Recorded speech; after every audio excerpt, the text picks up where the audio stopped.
Welcome to Positive Talk with Kevin McDonald. Hey, that's me. Hi, and welcome to Positive Talk. Our show features the best positive stories and people from around the globe as we endeavor to answer the universal question of why am I here and what is my purpose? Understanding that can change everything, and knowing your greatness is fundamental to living your best life. So join us right now as together we work to create the adventure of our lifetime.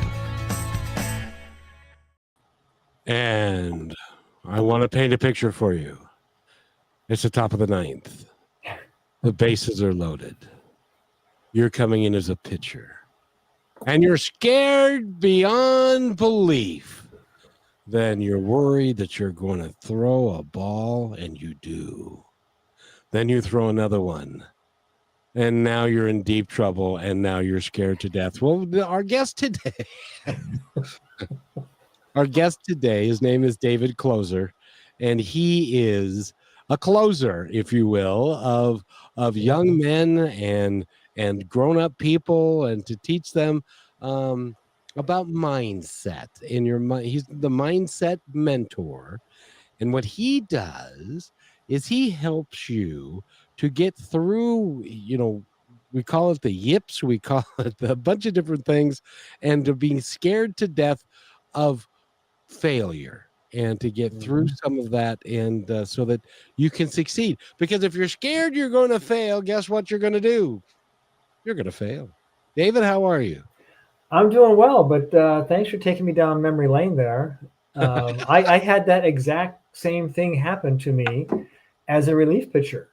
Can I share with you the story? Yes, please.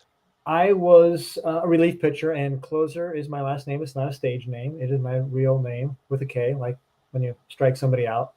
So I was a relief pitcher. The pitcher in the game was getting into trouble.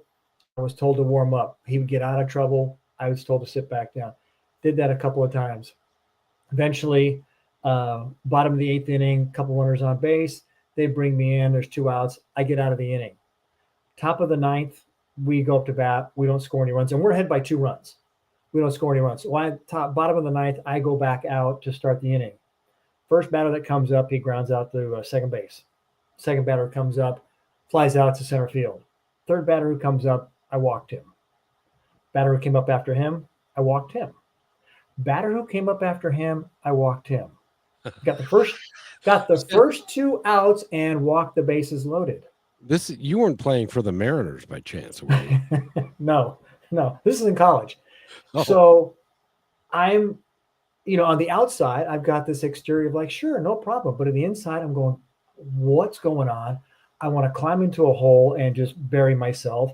Get me out here, but I can't show that. So anyway, I'm sure at some point in there, the pitching coach probably came out to talk to me on the mound. The typical things like, what's going on? Let's get out of this. And I was like, yeah. And the one thing that always baffles me is when, as a pitcher, you're struggling, the first thing that everybody says, your teammates, fans say is, throw a strike. I'm thinking, what do you think I'm trying to do? I'm playing for our side. I'm not playing for their side. I'm not, trying to walk everybody, let them hit it. It's like, yeah. And what happened was I started getting in my head. I was trying to be too perfect. I didn't want to give him anything good to hit. And apparently I succeeded because I didn't give him anything good to hit. I didn't give him anything to hit. So the next batter who came up, I walked him. I walked in a run. Oh my gosh. And exactly. And as you were telling this in the intro here, my palms are sweaty. Thank you again. Thank you very much for taking me down. I thought I was over this, but apparently I'm not. And so then the manager comes to take me out, and the umpire says, what are you doing? He goes, I'm taking him out. He's done. He goes, you can't do that. And I'm going, what do you mean you can't do that? Because usually your second trip out there, you got to take him out. And he goes, it's getting dark. This is his last batter. We're going to sink or swim. This is the end of the game after this batter. And I'm going, oh my God. You got to be kidding me. So guess what happened? That last batter. What do you think happened? I think that because the coach came out there, it reminds me of the Lupinell story. I'll tell you in a second, but I'm sure that the coach coming out there and the you knew you were up against it and you had no choice. And so I think he ground out to second base. Well, yeah, if there wasn't enough pressure of just trying to throw a strike, then the umpire and the coach couldn't take me out. There's enough pressure right there, and my teammates are just kind of like gritting their teeth. I ended up striking the guy out, and we throw our gloves and hats up in the air like we won the World Series, and I am just furious with myself. I mean, I could not celebrate because I felt like I let my teammates down. I let the coach down. And it was like, oh my God, what happened? So that's one of the things that got me started into the whole mindset thing. It's like, if it's happening to me, because I wasn't overcoming an injury. So it wasn't anything physical. I wasn't, pampering my shoulder or anything like that. It was just all between my ears. And it's like, this is ridiculous.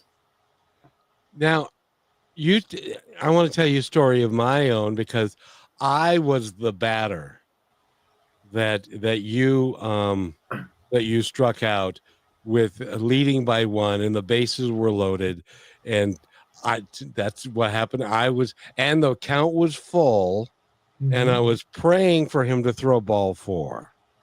And I had somebody from the stands yell out, I could have even hit that one, because he threw it right down the middle.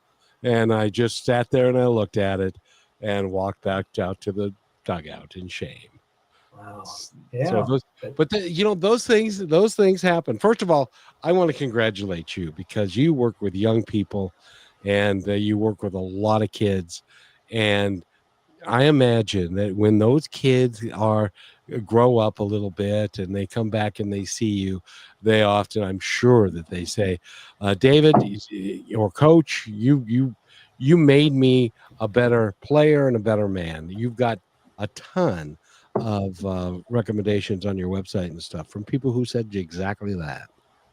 Well, thank you. Yes, it's my whole perspective on this. I'm not so much like the peak performance coaches, whether it's physical training, nutrition, all this, and even mindset.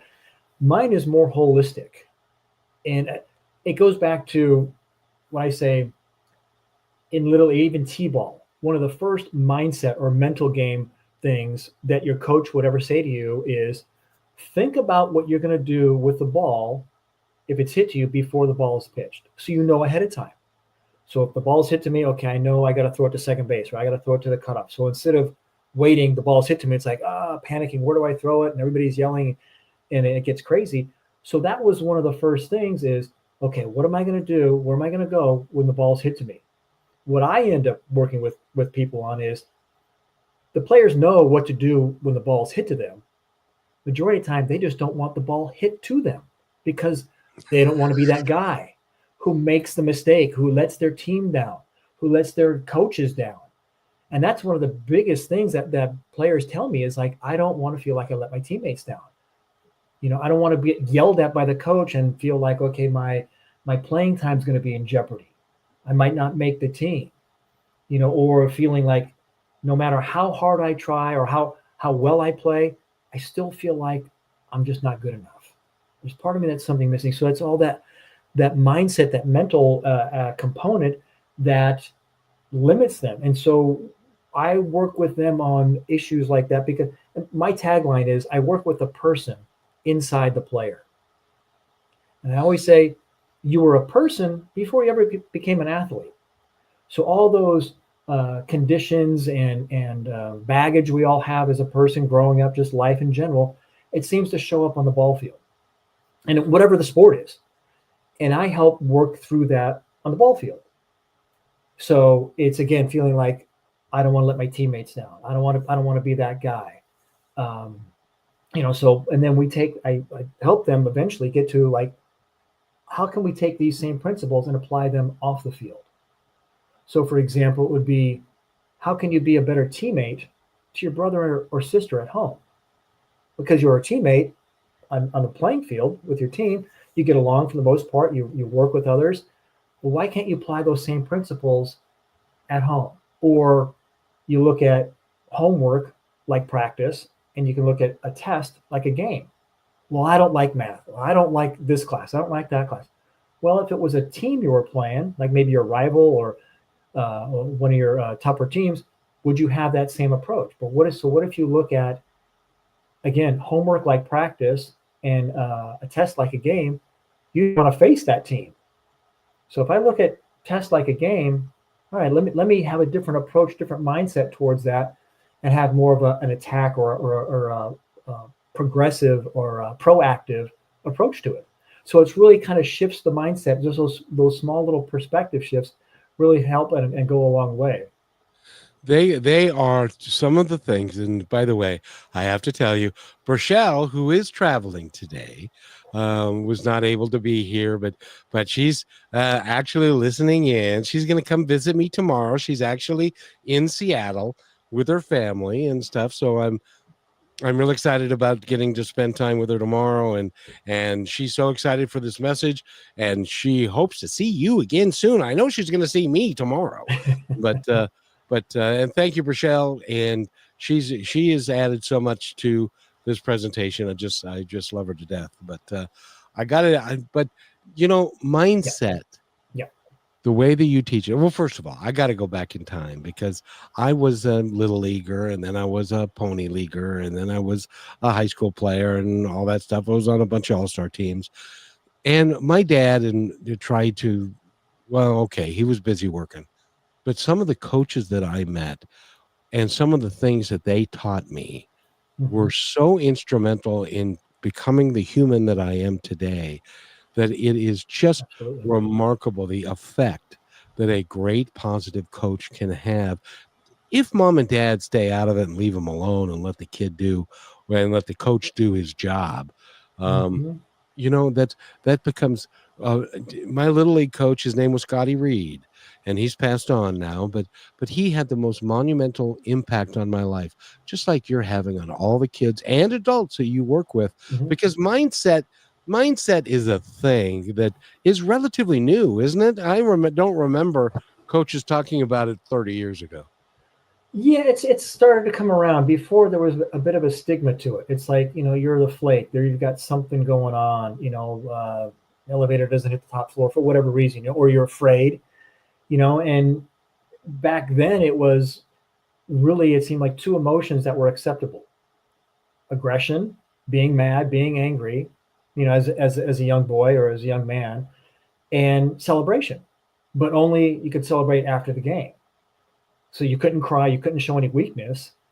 So the mindset was, and again, for me, helping kids in one sense get out of their own way so they can just go back to enjoying the game they love, without having all this extra pressure. So it's come more now with, I think, the celebrations with sports in general, but it's become more mainstream to where I share with parents when I talk with them. It's like, I'm another coach, just like your hitting coach, your fielding coach, your pitching coach. I'm another coach. And I think the beauty of a mindset coach is you can do it 24/7. You don't have to be at a training facility in the batting cages or on the field. You can work this all the time and practice it all the time. And just how amazing it can then help those with the hitting coaches and the pitching coaches, the mindset. Because as you described, bases loaded, full count, last inning, winning runs on second. Are you really thinking about your mechanics? Okay, I should have my weight back, make sure I stay through the ball. Or are you thinking, I just don't want to be the guy who makes the last out? So it's the mindset that I think is first and foremost that has to be addressed. And you're trying really hard not to pee your pants at that moment. I was going to say possibly come out the other end, but yes, that could happen too. Because and the thing is from the get-go, I would really like to say this, because I was a little league coach for a little while after I did that, and I would like to say this to all the parents that are out there. Let it be. Just let the kids go and have fun. Don't put added pressure on them. The chances of them making it to college even are slim. To make it to the pros and to make it to the major leagues, they're minuscule. Let the kids play and have a good time. Let the coaches alone, and don't tell them how to coach, because you're just a bystander. and you're just there to support your child. Am I correct in that? Is that a good thing to say? One of the things when I was coaching, I would say the three aspects is players play, coaches coach, fans cheer, and parents, you're one of the fans. That's everybody's responsibility. If we all kind of stay in our lane and do those things, everything should work out fine. And usually, I mean, I coach from the travel ball age, 12 and above, 10 and above, coached in high school, especially in travel ball, the younger ages. Never once saw a professional scout in the stands, looking to recruit a 10-year-old No. for the Yankees. So Nope. yeah, like I said, so the pressure from parents to let that go, I think it's more enjoyable for everybody. Again, coaches, players, and fans across the board. If it's fun, and it's more the life lessons that can be gleaned from the games and practices and this whole season, as opposed to our win-loss record or what your batting average is, as Billy's batting average as a 10-year-old. Who cares? Or even they got now rankings, national rankings for these young kids, and it's just it's kind of takes the fun out of it. Well, we need to take a break, and when we come back, I'm going to tell you the story of my friend Mike, who was a left-handed 90+ mile an hour pitcher in 1975, and I'm going to tell that story just real quick because it's instructive for parents out there that are going, boy, Johnny's going to be really good, and I'm going to put a lot of pressure on him because I'm going to live my life through him, if that makes any sense. Yep.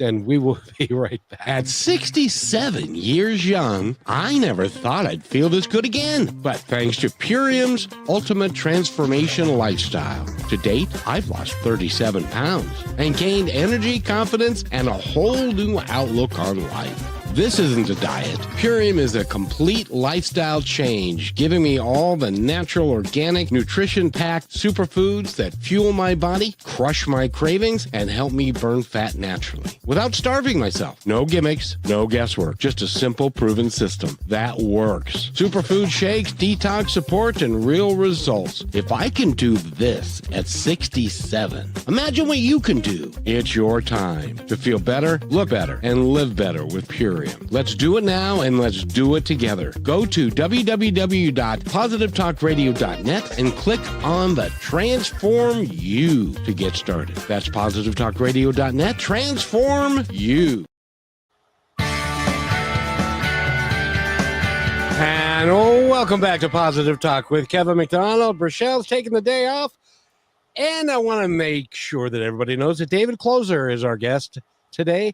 He's a mindset coach. He's done remarkable things, and he's an author as well. Tell us about the book a little bit.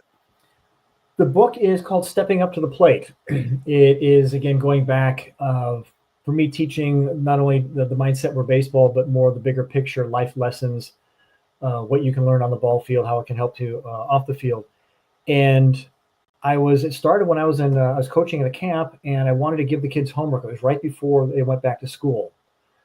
I said, you got homework. And I said, the beauty of this, I got a question for you. The beauty of the question is there's no wrong answer. I said, who's your favorite player? Give me 3 reasons why. And they were like, oh, okay, yeah. So the next morning in practice, I'd go by and get their answer.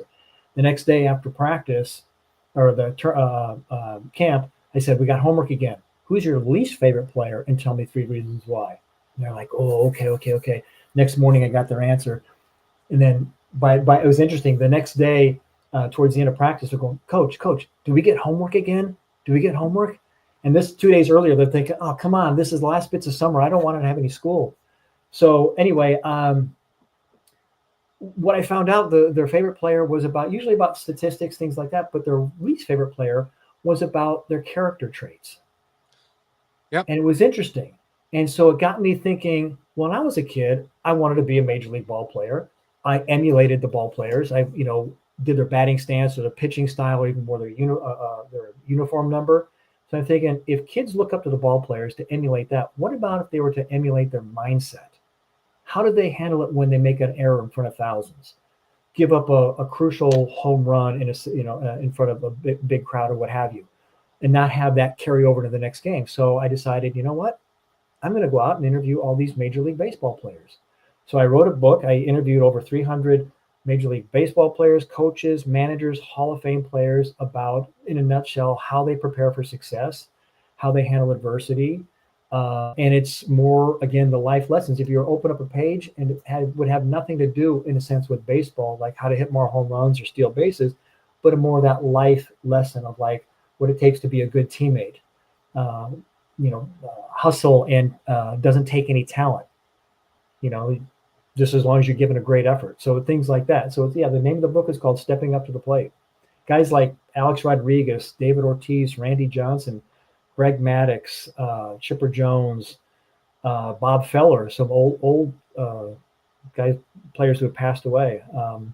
Players from all 30 major league teams. So it is amazing. And one of the guys that you talked to was Ken Griffey Jr. Yes. And Randy Johnson. They were both with the Mariners. Of course, they got away.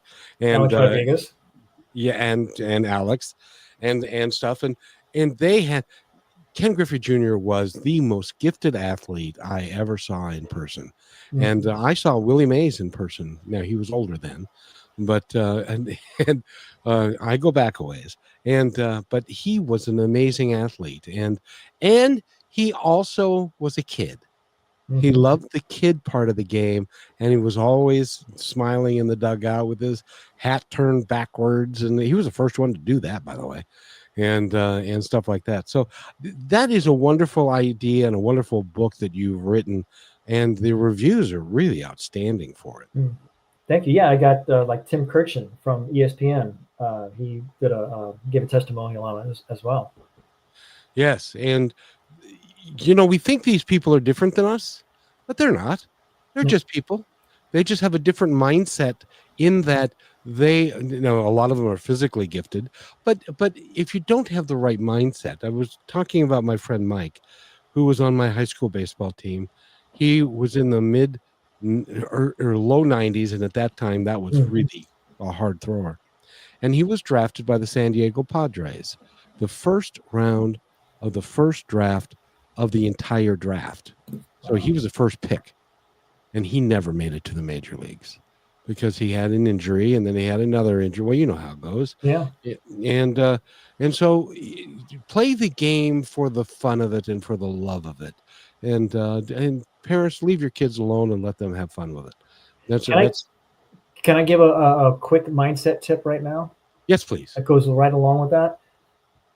When I talk to, again, most of my sweet spot with the clients I have is like the high school age. And that's where they're starting to develop physically, mentally, emotionally, and shifting. And if they're starting to show some talent, there's a potential to go on to the next level, whether it's college, Division 1, 2, or 3, what have you. So there can be some extra pressure on that. And again, it's about the perfectionism. If I go over, don't get any hits or make an error or don't pitch well. And one of the things, the simplest thing, I say, you ever play wiffle ball? You ever played wiffle ball, Kevin? Yep. Yeah, pretty much everybody in some forms play wiffle ball. I said, let me ask you this. The angst you're feeling, the pressure you're feeling out there on the field, with your teammates and things like that. Would you feel the same way if you were playing wiffle ball? I have never gotten an answer saying no. Why not? Why don't you feel that pressure when you're playing wiffle ball? Well, yeah, but it's just a game. It doesn't mean anything. Well, why are you putting all this pressure on yourself? You're right. It's just a game. Really, there's no difference. One's got a couple holes in it. The other one doesn't. But what if you just don't have that same mentality, that same mindset of just having fun? And when I was coaching the travel team, at the end of practice, pretty much every practice, I get out the plastic bases and I said, it's time for wiffle ball.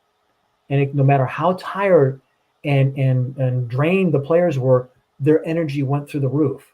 And they couldn't wait for that. And they're diving for balls and throwing the ball over the place and sliding and all this other stuff. And it's like, I said, guys, this is how I want you to play when we have games, when we have the uniform on. Play just like this. Don't worry about it. Have fun. So it's just starting to integrate that part. But a lot of light bulbs go off with the kids and the players when I say, would you think and feel the same way if you were playing wiffle ball? And a lot of times that's in their mantra as they're out there. Would I feel this? No, I wouldn't. Okay, let me get into that wiffle ball mindset. the wiffle ball mentality, and they just seem to kick into another gear and let go some of that pressure. Yeah, especially in baseball, because baseball is a game of failure. Nobody's going to ever be perfect. You're going to walk people. You're going to strike out. You're going to commit an error, a throwing error or something. And it's just part of the game. So in order to get really good, the better you get, the fewer times those happen. But like when you were in college and you walked all those guys and almost lost the game, but you still won.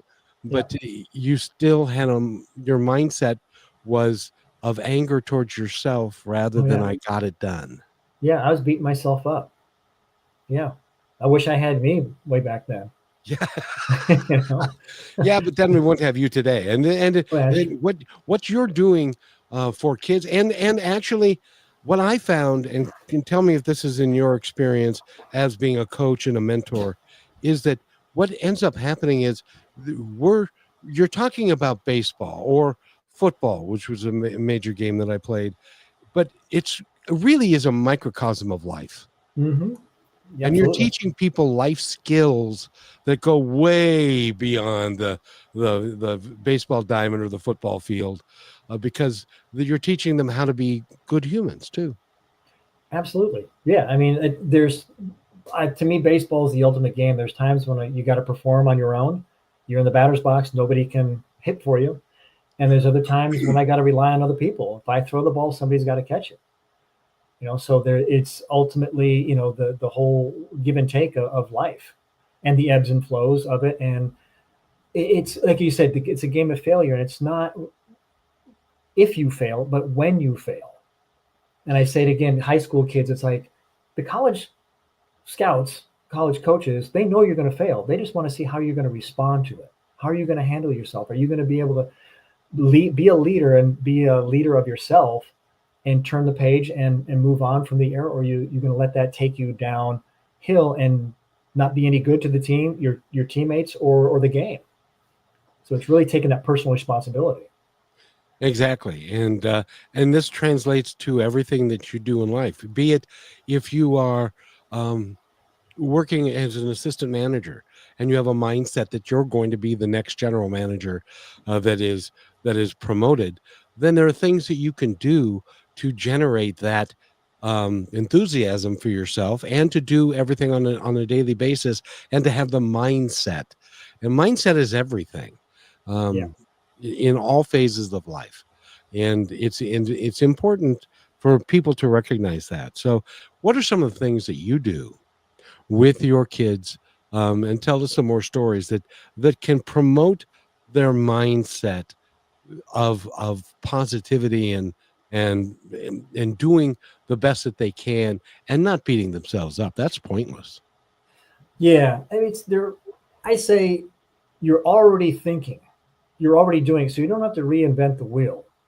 So it's like a machine that's already running, but you're putting in negative thoughts, negative feedback. So, and the brain's going to operate that way. It's kind of like a Google search. If you put in a question, it's going to give you that answer. Why am I terrible? Well, then your brain's going to figure out, well, here's all the reasons why. You ask the question, I'll give you the answer. Here's why. Well, what if I put in a better question? How can I be better?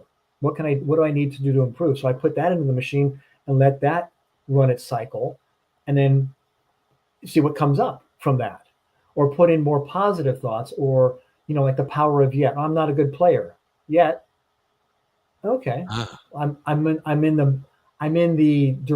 in the right direction. That's another thing I say too, as an athlete. Say we're really hyped up and we want to calm down. So I'm at a level 10 of hyperness, and really amped up. But, like in the mindset, sometimes the harder you try, the worse it becomes. Or some pitchers, the faster they throw, the straighter the ball goes. If they let up a little bit, they might get a little bit more movement and be more productive. But ideally, mindset-wise, you want to be down towards a 1, where you're not so super chill, but relaxed enough so you can flow and you can be loose and play in the game. So giving some techniques, maybe some breathing techniques or things to think about immediately as an athlete, I know of myself, is when the coach gave me instruction, I want to master it. So I want to go from that 1 that 10 down to that 1. I want to get it. I want to master it. So I would never give myself that break. But looking at it now, it's like, okay, if I'm a 10, and a part of this is checking in with yourself, taking what I call like a personal inventory. How am I feeling physically, mentally, emotionally? Okay, so if I know where I'm at and here's where I want to go, then I know the direction to get there. So if I start doing some techniques and it's like, okay, now let me check in, do a little personal inventory. Hey, I'm at a 7. Yeah, I'm not at a 1 where I want to be, or a 2, but wait a minute, I'm not a 10 either. So at least I can take the positive out of it. I'm moving in the right direction. One of the other things I would have my players do too is keep a notebook and a pen with their equipment bag. Got their glove, batting gloves, sweatbands, the whole thing. So keep a notebook in there. And say at the end of the game or practice, write down 3 things you did well today in practice. And then 3 things you need to improve upon. Because I think words are very important. Instead of saying 3 things that I'm not good at, the not good gets, again, that's if I'm putting that question into the machine, I'm going to get answers on why I'm not good. But if where I need to improve, I'm forward thinking more positively and solution oriented. So, and it seems like, and I have been victim to this too, or a part of this too, as a coach, we're always looking to correct. We're fixing. And as a player, and I was a receiver of this too, it's like, I feel like I'm damaged goods. Am I ever going to quote unquote get there? Because I'm always working on something. I never feel like I'm going to get there. So if I have that notebook, and this is one of the reasons I have the notebook, is like, let's balance out the scales. If everything's failure oriented, what am I working? What I got to work on? What do I got to improve? I'm never going to get there. Well, wait a minute. What about some things that I did do well? And so I say, even if you go 0 for 3 or 0 for 4 with 3 or 4 strikeouts as a batter, you still got to find something that you did well. And maybe it could be, hey, I didn't swing at those pitches over my head. Or I tip my hat but that's you got to build on those positives. Or I hit 4 home runs at 4 for 4. Where do I still need to improve?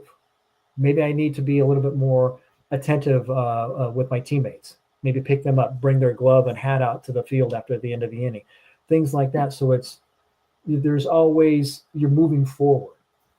And if you're, go ahead. I was going to say, and you're moving forward because you are writing it down, and I think that's an excellent thing. And also, well, we need to take a break in our halftime show here, and it's just a minute and 10 seconds. So we'll be right back with David Kloser, and stay with us, everybody. You're listening to Brushwood Media Network, the best in syndicated talk, news, and entertainment shows. As you go about your daily life, look closer. As you gather with family and friends who love and support you, look closer. There are youth right in your community who don't have the home, warmth, and healing you have. So look closer. Every year across America, a staggering 4.2 million youth are homeless or trafficked. And for 50 years, Covenant House has worked relentlessly to keep them safe and protected. Tonight, 2,000 young people will sleep safely in a Covenant House bed. And tomorrow, they will wake up surrounded by love. They get clean clothes, hot meals, medical care, and a safe place to sleep. 24 hours a day, 7 days a week. In sites across America to help them fulfill the great promise of their lives. So look closer at Covenant House. To help or get help, go to covenanthouse.org. And welcome back to Positive Talk with Kevin McDonald. And Brachelle's not here, but she's here in spirit. and David Kloser is our guest. And you said something at the very first part of the show that I wanted to address with you, and because I think it's really important. And you said hustle has nothing to do with skill level. Hustle has to do with your talent. Yeah. But hustle has to do with your desire to do well, and that will serve you well, won't it? In anything that you do in life. Absolutely. I mean, it's interesting. A lot of times the coaches will talk about trust the process, and we're buying into the process. Yet one of the first questions that gets asked after a game is, did you win? It's a result question. How many hits did you get? How many people did you strike out? So it can be confusing to a player. It's like, well, you're saying trust the process, but it's all about these stats and numbers and results. So it's having, what is it that I can control? I can put a good swing on a pitch. That's what I can control. I can control whether I swing at a pitch over my head or in the dirt, or control whether I can swing at a pitch in the strike zone. I can control that. I can hit the ball right on the nose, but it could be right at somebody. Frustrating, yeah, but I did what I could do. And that's part of the give and take of, or the unfairness, if you will, of baseball and life. You do everything right. You can do everything right and still quote unquote fail. But if you don't do those things, you're pretty much guaranteed you're going to fail. Right? And I got news for everybody out there. Everybody fails. Yeah. That's how you learn. And that's how you become better at whatever it is that you choose to do. I failed at many an interview. I hope I'm not failing at this one, by the way. But we've all failed. It's but how you. The failure, I think, comes in with not giving the effort. And I think as a coach for myself is, are you giving your best effort? And as a coach too, to try to get more effort out of those players. And what I would say to my players would be, at the younger age, I didn't care if we won or not, because I'm teaching more of the fundamentals. But if we do those things right and put in good effort, when we look at the scoreboard, maybe at the end of the game, we might have more runs than them. And in tournament ball, you end up playing more games. So if we focus on the effort, or again, like a school problem where the teacher would say, Kevin, I see you got the answer to the question. Let me see your work. Show your work. So in showing the work, what are doing all the things that build up to the result? Right? Putting in the time, the effort, the commitment, those sorts of things, and still having fun with it as well. And it's tough. The equation doesn't equal out if I'm sitting at home on my phone and playing video games and yet expecting to go out and have a good game and get all these hits and play really well. That equation doesn't add up. In any part of life. Exactly. And that's the beauty of sports, because I think it's so experiential. You know when you succeed, you know when you fail. And the feelings that come with both of those, and then how do I take those again off the field and utilize those in school or relationships or work or what have you.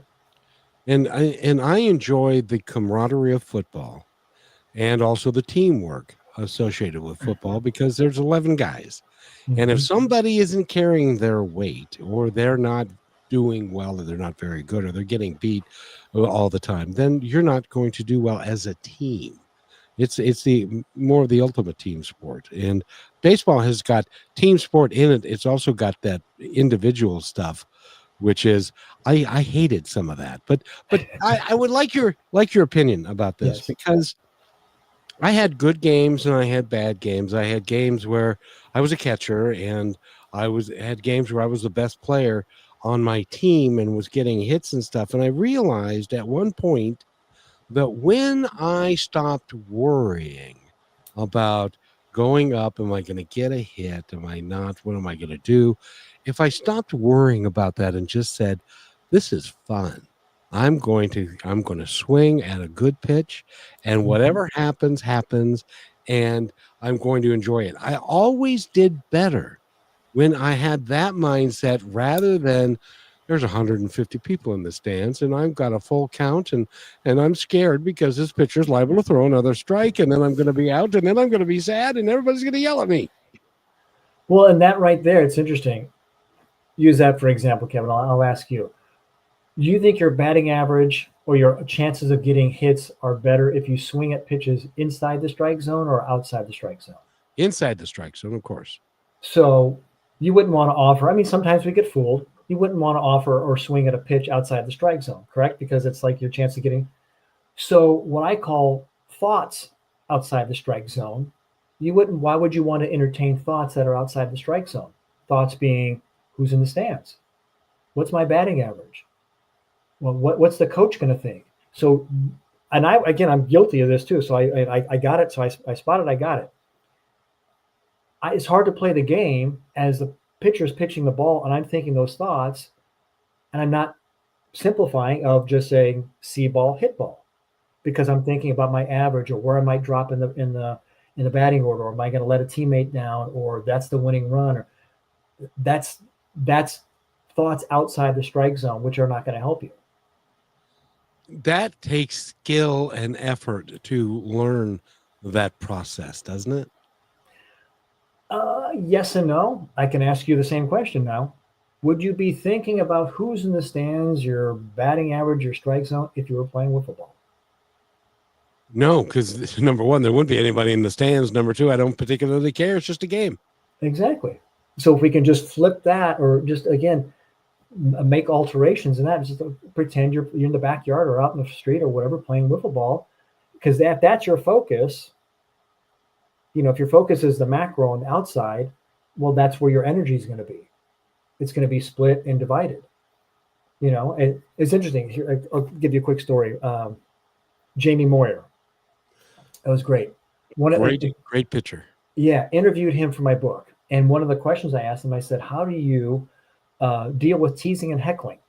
Which is common in schools as well. So, you're if you're not playing at home, for the most part, you're being booed. And he said to me, he goes, you know what, David, sometimes I'll be on the mound and I can hear the guy way up on the third deck booing me, telling me I stink. I'm too old. And he was, when he was young, he was old, Yeah. He's been playing him forever. And I said, so what do you do? How do you handle it? And he goes, because I'm thinking, why doesn't he just shut up? Why did, I wish an usher would come and remove that guy from the game. But then it's all of a sudden, I would step off the rubber for a second. And in my mind, I would thank the heckler. I'm thinking, why would you do that? And he goes, well, because he's reminding me, well, what's my job? My job is to get this batter out, to throw strikes, to hit the catcher's glove. But wait a minute, my attention and focus is up on the stand. So instead of me getting involved and getting sucked into the heckler, the distraction, let me use that as a reminder to turn it back and use that as a reminder. What am I here to do? Why am I here? Oh, I'm the pitcher. I'm going, whatever the game plan is. Maybe this guy has trouble with the curveball, or I got to pitch him inside. But if I'm worried about a guy in the stands and then I try to throw a pitch, my focus is split. Therefore, if my focus is split, my energy is going to be split behind that pitch, and I'm probably going to not locate it where I want to locate it, and the ball is probably going to go where I don't want it to go. So instead of, again, getting caught up in the minutia and the distractions, let me use that as a reminder, because the distractions are going to come. Do I get caught up in them, or do I use them in my favor? Remind myself, here's what I'm here to do. Okay, thank you. Let me get back on track. Let me lock in. Okay, this is what it is. He has got trouble. And let me throw my pitch and be 100% committed to that pitch. And Jamie Moyer is an excellent example to use. He was never, ever the fastest pitcher. And he was never, ever, he couldn't throw 95 miles an hour and throw the type of heat. And so he had the mindset, okay, I'm going to throw my changeup. I dare you to hit it. I'm going to throw my fastball, and it's going to be inside. It's going to be outside. It's going to be up. It's going to be down. It's going to be on the corner, and I dare you to hit it. And more often than not, people could. He played for Seattle for a number of years, and I remember major league hitters striking out against him and talking to themselves all the way to the dugout. He probably loved that too. I know he did, because it's like, that pitch was right there. Why did I miss it? It was too slow. It was too, you know what I mean? Because, and so, but that was all. He is the epitome of mindset, because he didn't have the skills to throw 100 miles an hour like they do today, but he had the determination to throw it where they weren't going to hit it. And that's amazing to me. And he was fun to watch pitch. And I think also too, the opponents knew that too, that this guy, he was a master out there, kind of like a Greg Maddux as well. So the batter's got to be on their A game. And it's like, he's going to be crafty. He's going to, and within that too, Moyer using that to his advantage, to where the batter might be overthinking, again, thinking stuff outside the strike zone, cluttering their brain with all this stuff. But what if he throws this, if he does that, but he could come back with this, but I got to be aware of that. But if he does, and then all of a sudden, zip, that 82-mile-an-hour fastballs went right by them, Exactly right. And then they always would go because then his changeup was the Oh, his best pitch. And so if you but the problem was he could tell if you were starting to look for the changeup. Then he'd throw you a fastball. Now the yeah. fastball was maybe 89 miles an hour, but the changeup was like 78 or 80. So you had to guess. And he was a master at making you guess wrong. Yeah. Again, because you're probably in your head, and with him throwing, not as fast as the other normal pitchers would, you got time to adjust. But yeah, I mean, he pitched well into his mid 40s. Yes. Yes, Wow. and it was remarkable what he did and what your mindset can do, because he just had normal skills, and he was, I mean, he was very gifted at his accuracy, Yeah. but still it wasn't like his hair was on fire like Randy Johnson, as an Oh, yeah. example. Yeah. Did you, just as an aside, I just have to ask you, did you talk to him about the time he hit the bird? I did not. No. For those who don't know what I'm talking about, Randy Johnson, 6'10" of him, he threw in the mid-90s as a left-hander, and one time he was throwing the ball to the plate, and this bird gets in the way, and it just destroys the bird. It was like a cartoon. Yeah, it was exactly. By the way, we're talking with David Kloser, and we are going to take our last break. But go get the book "Stepping Up." It's Stepping up to the plate. Yep. To the plate, stepping up to the plate, and making it work for yourself, and making life work for you. That is the bigger message that I want everybody to get from his book and working with David, because he's a master at this. And if you got a 15-year-old kid that's a phenom, that you think is going to make it all the way, you should have them work with David for a little bit, and that would help get him going in the right direction. So we'll be right back. Last week, Brandon met a girl on a dating app. One day after work, he finally found the courage to ask her out. No answer. He started to panic. Was he being too pushy? Maybe it was too... Hey, sorry I didn't respond. I was driving. I would love to go on a date. How does tonight sound? Brandon tried to play it cool, but inside he knew. A girl so smart, so responsible. She must be a keeper.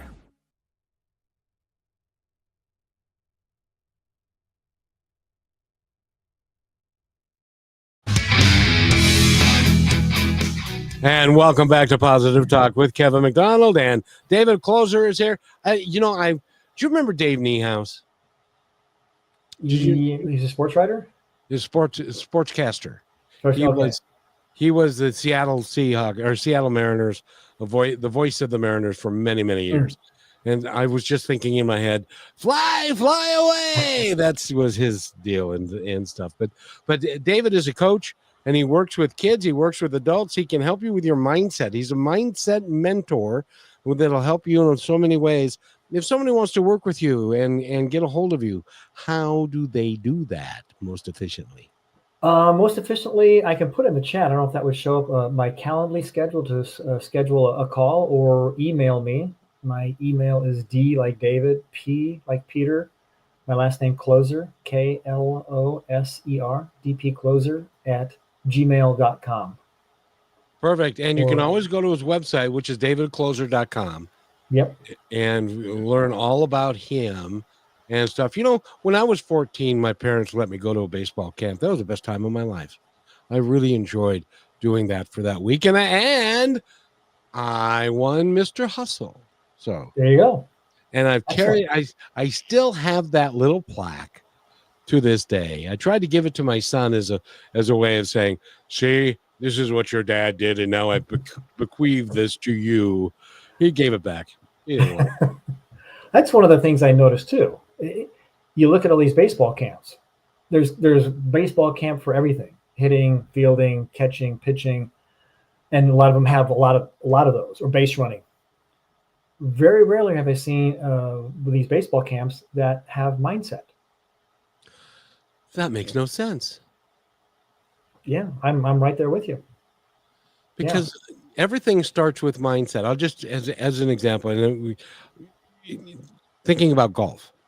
Next time that you're watching TV on the couch on a Sunday afternoon, before you fall asleep for your nap, and you're watching golf, look at how the players address the ball and what they do prior to that. They have a mindset. They're putting in their mind where the ball's going to go, and where they're envisioning it to do what they want it to do. And they all do that. And it's a thing in golf. Why isn't it a thing in baseball? I wonder. There is, I think, a lot of I've got some techniques that I work with hitters around that as well, visualization. But I think visualization is a key component to mindset, in a sense that you can, in your mind, in your imagination, get all these extra reps without taxing your body physically. So I feel if you can be, the more prepared you are, the less surprised you'll be. And the more prepared you are, less surprised you'll be, the more confident you'll be as well.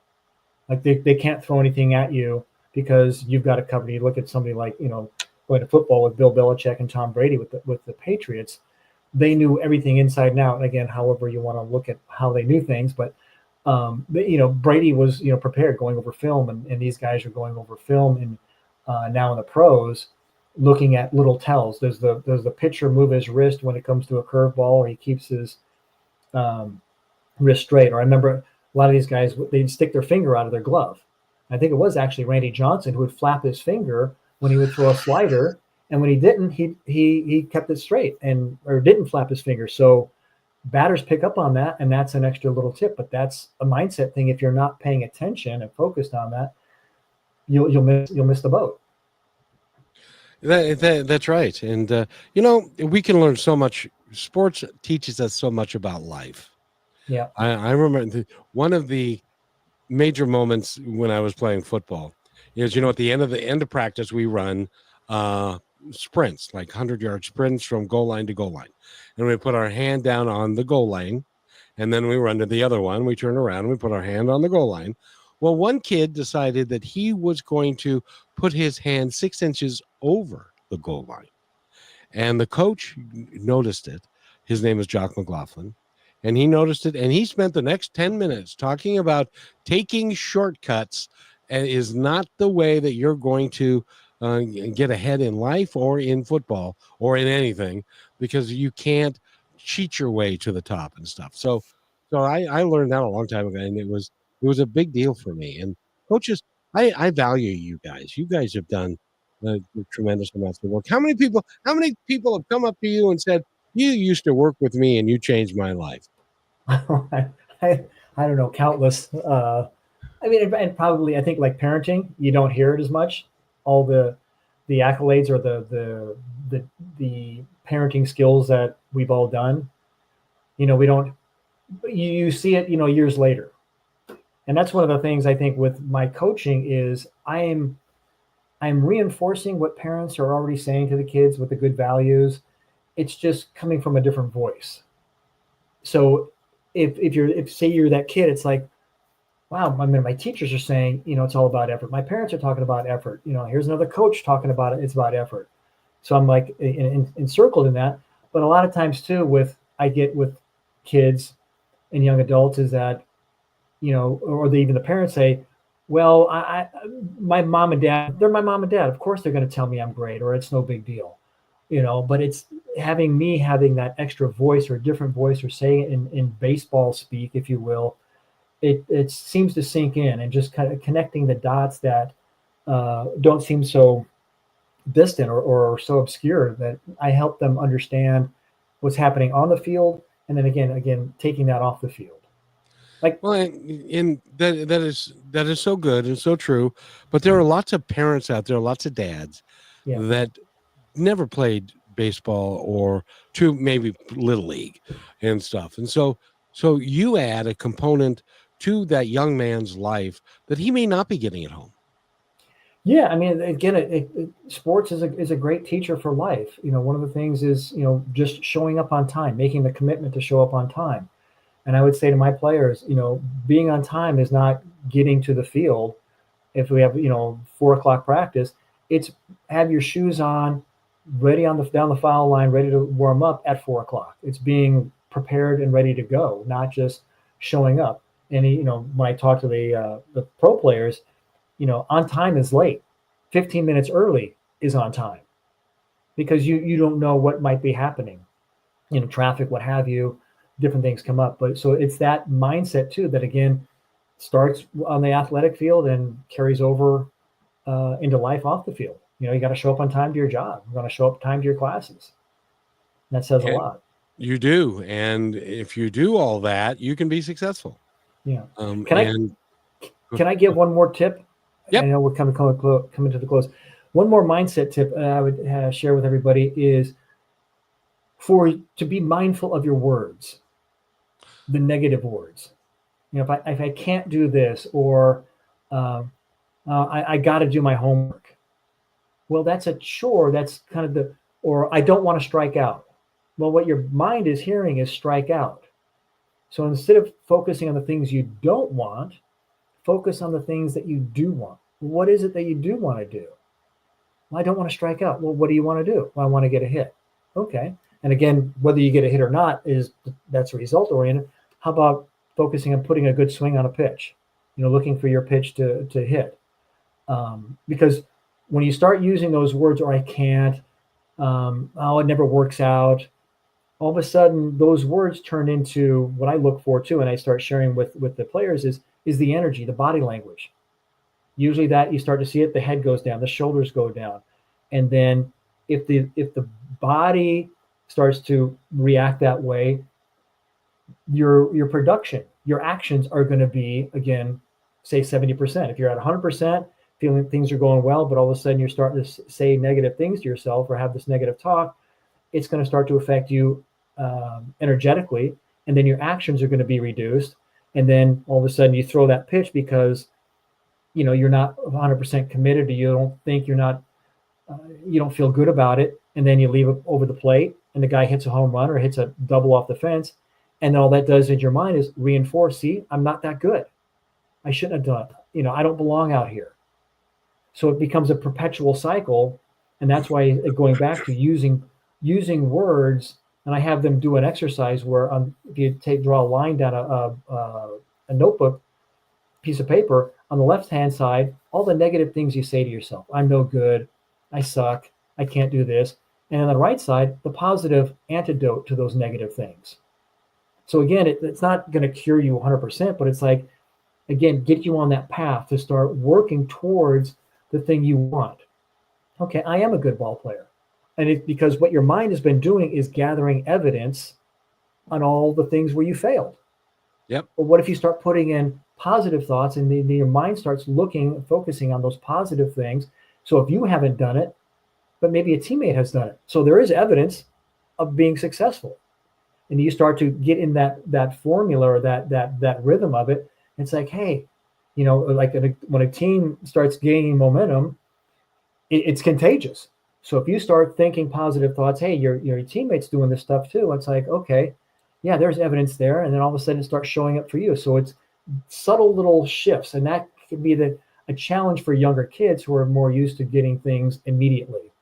And baseball is kind of the long game.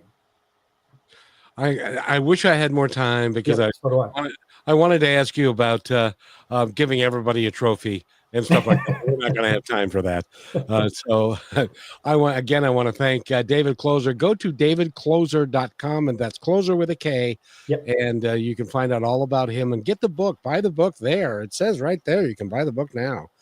Stepping up to the plate. It's the second inning, and we're going to have a great time. So, David, thank you so much for being here. You're welcome. Thank you. I really appreciate it. And we could talk for a whole another couple hours on this. I put a quarter in me, I'm good to go. So, but I appreciate you having me on the show, and hopefully you served a lot of your viewers. And we're going to invite you back. So, awesome. Yes, because it's mindset in my mind is everything. Excellent. But that's Thank just you, one. Kevin. Thank you. Thanks for listening to this episode of Positive Talk with Kevin McDonald. Our purpose is to provide everyone with a positive, entertaining, and educational experience. I would love your feedback and comments about the show, including possible topics and great guest suggestions. Please email me at kevin@kmmedia.pro. And remember, be kind to one another because each other's all we've got. That's Kevin